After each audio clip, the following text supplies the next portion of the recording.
วัสดีเด้อสบายดีเด้อพี่น้องเมื่อคืนเป็นคนเมืองหมู่บ้านพัทยาเป็นตกนักเลยพี่น้อง2 มื้อ 2 คืน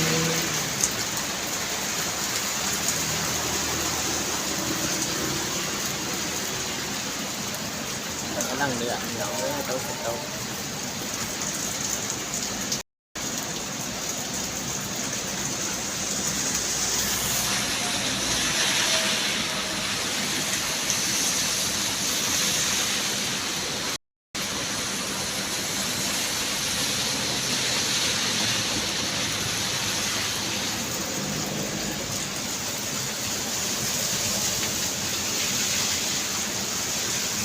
อากาศดี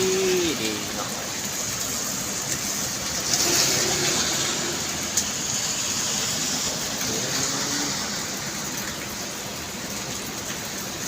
เป็นทางคลิปสักทีแล้วจบไปสำเนียงแล้วนะพี่น้องครับฝากคนใดก็แชร์เลยครับโอเคครับขอบคุณครับ